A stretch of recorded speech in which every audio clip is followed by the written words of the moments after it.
Salut à tous, de retour après des mois d'absence, presque un an en fait.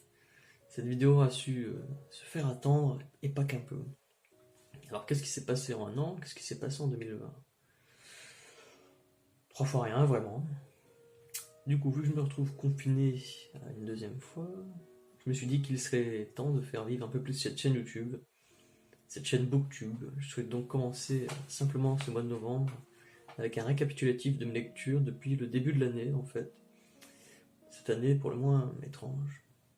Des lectures diverses, variées. J'ai du young adult, du roman historique, du Star Wars, du roman mémoire, du développement personnel, bref, c'est vraiment un peu de tout. C'est parti. J'ai commencé l'année avec Fantôme et Samouraï, Hanshishi mène l'enquête à Edo, de Okamoto Kido. J'espère que j'ai bien prononcé. Donc c'est un livre de recueil d'histoires se déroulant au Japon à l'époque d'Edo. Si cette époque vous n'est pas familière, grossièrement, dites-vous que c'est l'époque avec les samouraïs, tout simplement. Donc à la base, on suit un jeune journaliste qui rencontre à plusieurs reprises un vieux détective nommé Hanshishi, j'espère que je prononce bien encore une fois, et qui va donc écouter les histoires du vieil homme au fil de leurs multiples rencontres. Donc on a au total 14 histoires dans ce bouquin, certaines sont excellentes, certaines bonnes, d'autres un peu moins. C'est ce qui fait en fait la beauté du format, on a vraiment le droit à toutes sortes d'histoires inspirées du Japon de l'époque, avec les croyances telles que les esprits vengeurs, ou alors même les amours interdits par exemple. Le gros point fort du livre, c'est vraiment son contexte historique, qui est très réussi, et l'écriture de ce Okamoto Kido est tout à fait captivante. On prend vraiment plaisir à lire et à s'immerger dans ses enquêtes.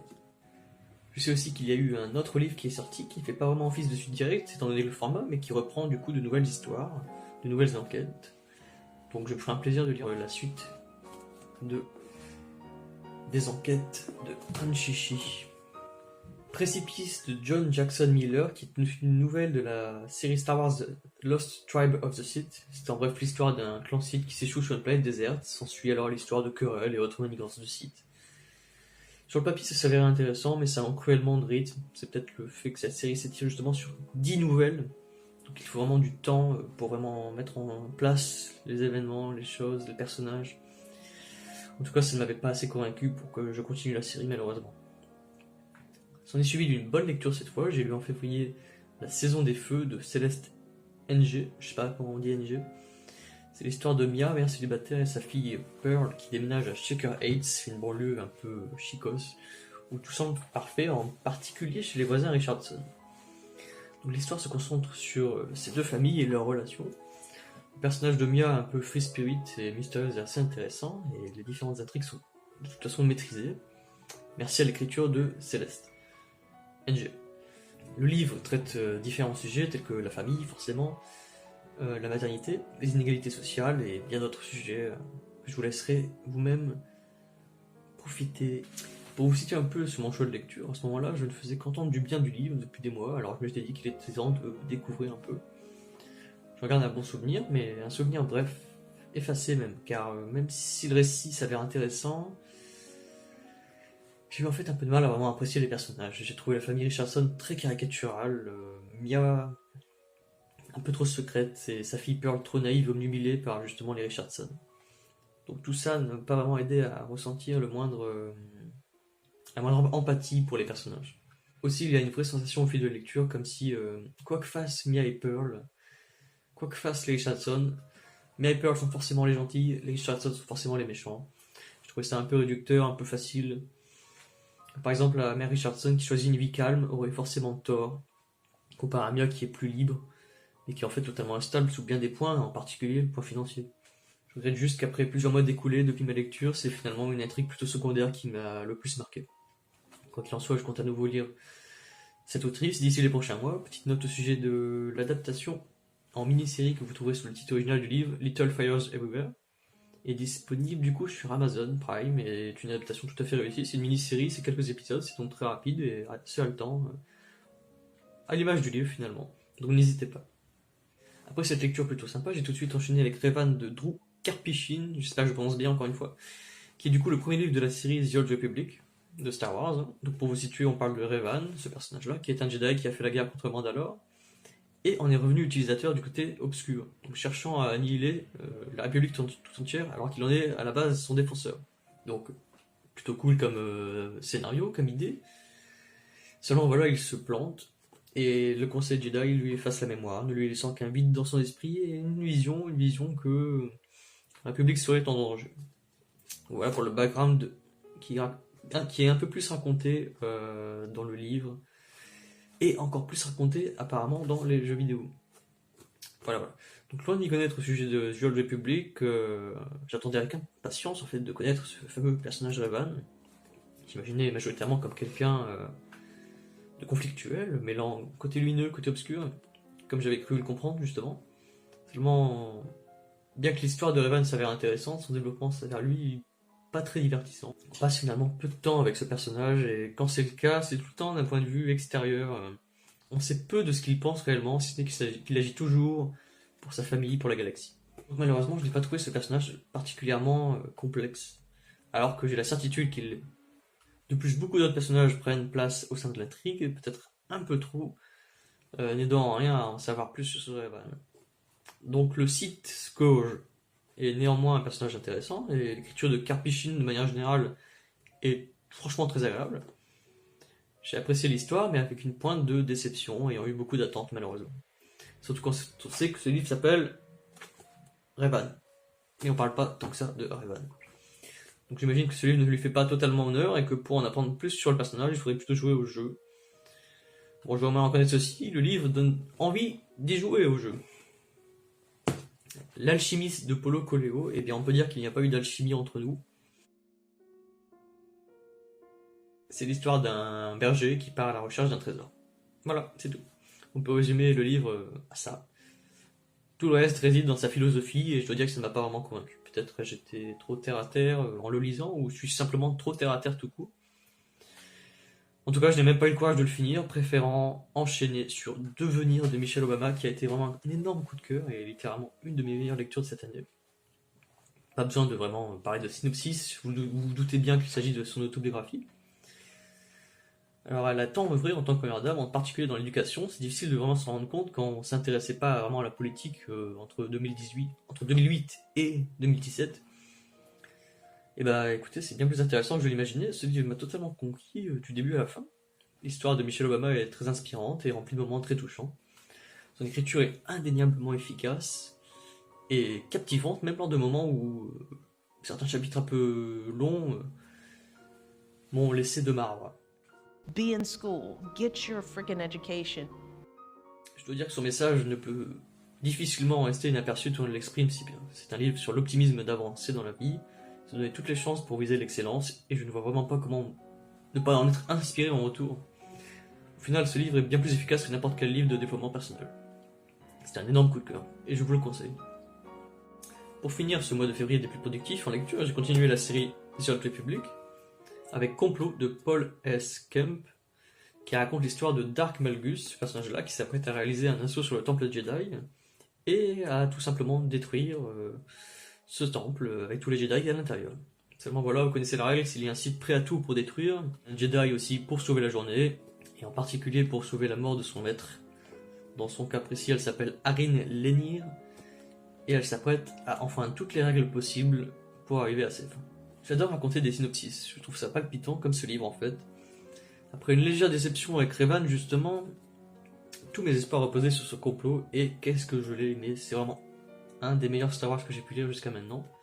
Non seulement l'histoire est captivante, de par son incroyable introduction avec l'assaut des Sith sur le temple Jedi, mais aussi par ses personnages très bien développés, qu'il s'agisse de Dark Malgus, d'Arin et la Jedi, ou de Zerid, un contrebandier. Donc en fait ce trio de personnages est selon moi digne d'avoir vraiment son adaptation en film ou en série. Mais bon, ce n'est que mon avis quoi qu'il arrive. Il n'y a pas vraiment de temps mort, étant donné que l'histoire se déroule sur 2 jours. Cela rend donc la lecture très fluide, et je dois avouer que l'écriture de Paul S. Kemp est très convaincante, en particulier les descriptions des pensées des personnages. Dark Malgus est un pur Sith, et bien plus complexe que l'on aurait imaginé, rendant ce personnage vraiment attachant au final. Arin est une héroïne à moitié brisée en quête de vengeance, et Zerid est un contrebandier, certes, mais un homme honnête qui ne cherche qu'à subvenir aux besoins de sa famille. Bien que ces personnages paraissent basiques, racontés de cette manière, ils sont en fait assez complexes et construits avec habileté, et font donc de ce livre un de mes préférés de l'univers Star Wars. Je conseille aussi de lire la petite nouvelle Star Wars The Old Republic, The Third Lesson, qui sert de préquel à ce roman. C'est un énorme coup de cœur, c'est un 5 sur 5. Qui dit mois de mars dit début de confinement, donc je n'ai pas une meilleure idée que de partir pour la manne nazie. Ouais, vous avez bien entendu, j'ai une drôle d'idée parfois. La voleuse de livres de Marcus Zusak. Comment je pourrais résumer un tel livre? On y suit Liesel, une jeune fille allemande déjà traumatisée par la vie qui aura la chance de se faire adopter par les Huberman. Le récit donc raconte son histoire sur près de 3 ans durant son adolescence, et comme le dit si bien la mort, avec un grand M majuscule, l'espèce humaine peut vraiment être à la fois si laide et si magnifique. C'est de cette façon que je décrirais finalement cette histoire. C'est une histoire à la fois douce et dure. C'est assez particulier à décrire. En tout cas, difficile de ne pas finir cette lecture sans avoir les larmes aux yeux. Liesel, sa famille adoptive et ses proches ont vraiment des moments très touchants, très cohérents et justes, sans en faire des tonnes non plus. L'auteur est capable de rythmer ses pages d'une manière originale, avec une narration pas tout à fait linéaire, parce qu'en fait, il y a, comme je viens de le dire, la mort avec un grand M qui devient narratrice. Et ces chapitres sont très intéressants, selon moi, même très réussis. La dureté de la guerre, et en particulier de la Shoah, est retranscrite de ma façon très franche, donc c'est parfois un peu difficile de lire ce livre en se disant que c'est arrivé il n'y a pas si longtemps que ça. Pour finir, je plains la mort en fait, tout simplement. Très bon livre, mais ayez le cœur accroché. Du coup, il fallait redescendre un peu en intensité après une telle histoire, alors bien sûr, je suis revenu vers mon univers si confortable de Star Wars, avec Maître et apprenti de Claudia Gray. Pas un long discours, on retrouve Qui-Gon et Obi-Wan plusieurs années avant la menace fantôme, en pleine mission d'assistance pour le Jedi Rael Averross. Donc c'est l'ancien apprenti de Dooku, tout simplement, qui semble bien empêtré dans une affaire politique au sein d'une royauté. Donc on y retrouve pas mal de similitudes avec l'épisode 1. J'ai grandi avec la prélogie, donc pour moi Qui-Gon et Obi-Wan sont forcément des héros que j'ai appréciés, et que j'apprécie toujours autant. Alors bien sûr, à l'annonce d'un livre explorant leur relation, je ne pouvais qu'être impatient. Et bien écoutez, je sors de ma lecture totalement satisfait, car en effet, leur relation est très très bien retranscrite, en plus d'apporter beaucoup d'éléments de réponse sur leur relation qu'on n'imagine pas forcément en dehors des films. En termes de réponse, comme par exemple Obi-Wan, comment devient-il le maître du combat au sabre laser, le rendant ainsi intouchable? Pourquoi n'aime-t-il pas voler? Qui-Gon et son intérêt avec les prophéties, on en apprend un peu plus, et un peu plus travaillé là-dessus. Sa relation avec Dooku, ainsi que la raison pour laquelle il ne siégera jamais au Conseil Jedi, ce genre de choses. Donc la relation pour le moins complexe s'avère aussi touchante, car l'un ne souhaite jamais vraiment décevoir l'autre, sans vraiment s'en rendre compte, ils sont faits l'un pour l'autre malgré leur conflit au sein de ce livre. Celui-là. La première apparition du Jedi Rael Averross, le vieil ami de Qui-Gon et ancien Padawan de Dooku, est elle aussi plutôt réussie, bien que j'aurais aimé en apprendre plus sur ce personnage et sa relation avec sa Padawan, on en sait finalement peu. Après, il y a forcément une limite de pages, l'auteur ne peut pas tout raconter. Quant aux autres personnages, comme ceux par exemple du Conseil Jedi, oui, ils apparaissent dedans. J'ai apprécié leur apparition sans être vraiment subjugué pour autant, mais quoi qu'il en soit, tout fan de Star Wars sera néanmoins heureux de les retrouver. Le plus intéressant reste Dooku, dont on apprend un peu plus à travers des flashbacks pendant la trame principale. En parlant de la trame principale, elle n'est pas sans rappeler la menace fantôme, comme je l'ai dit juste avant. Un conflit politique au sein d'une planète monarchique, deux Jedi envoyés pour calmer le jeu, l'esclavagisme omniprésent, bref.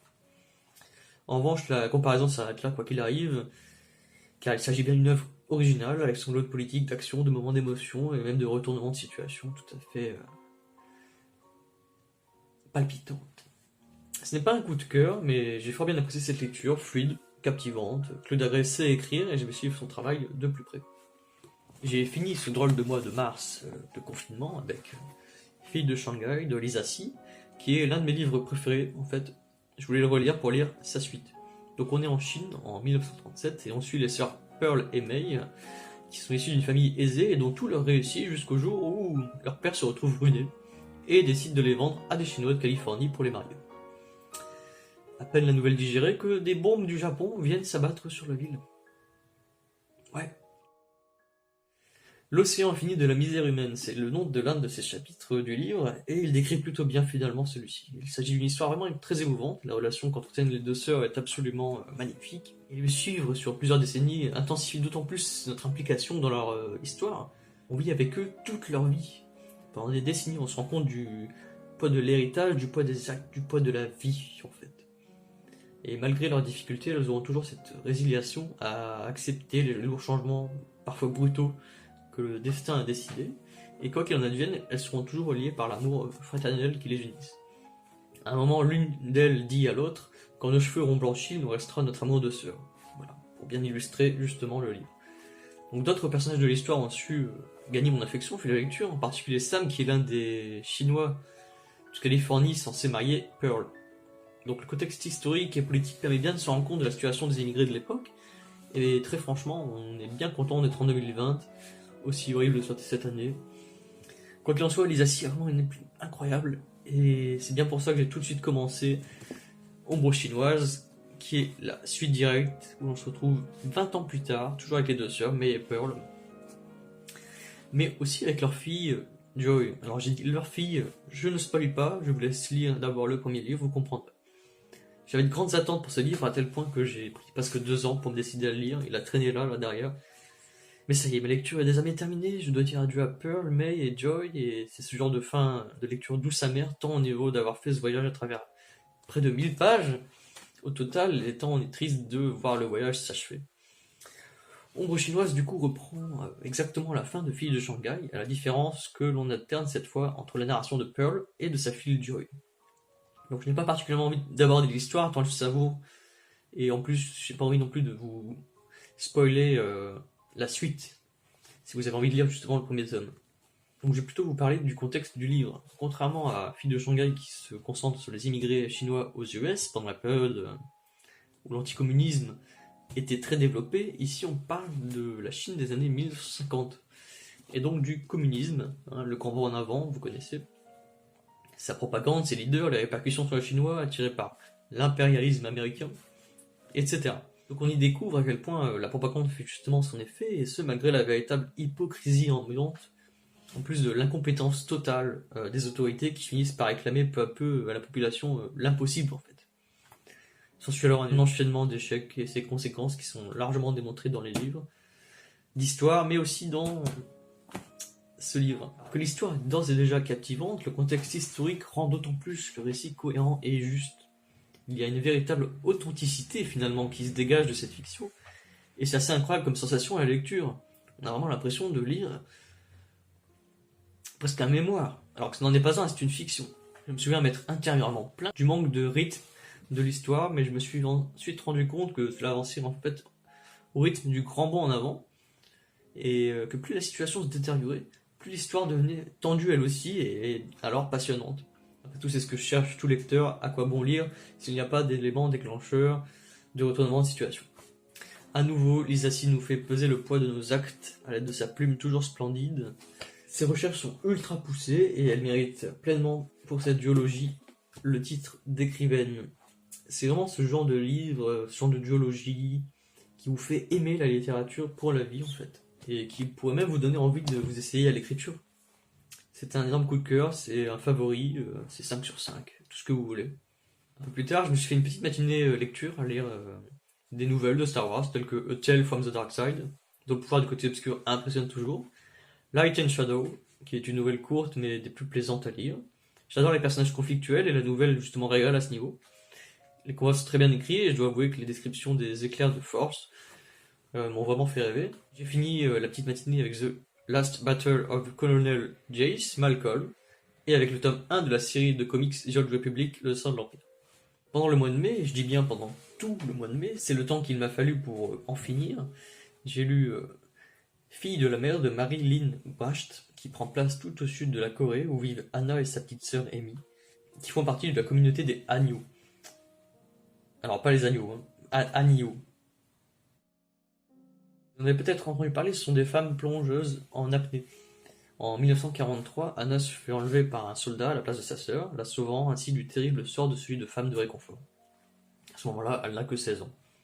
On suit du coup son histoire et ses terribles épreuves, parfois vraiment très très graphiques. On parle bien d'esclaves sexuels, mais pour adoucir le récit, on suit aussi l'histoire d'Amy, sa petite sœur, en 2011 cette fois, sur une autre trame du coup temporelle. Elle est devenue une vieille grand-mère et elle n'arrive pas encore à dire au revoir, à faire le deuil de sa sœur. Je suis habitué aux lectures difficiles, mais celui-là m'a vraiment achevé, tant il était beaucoup trop graphique par moments.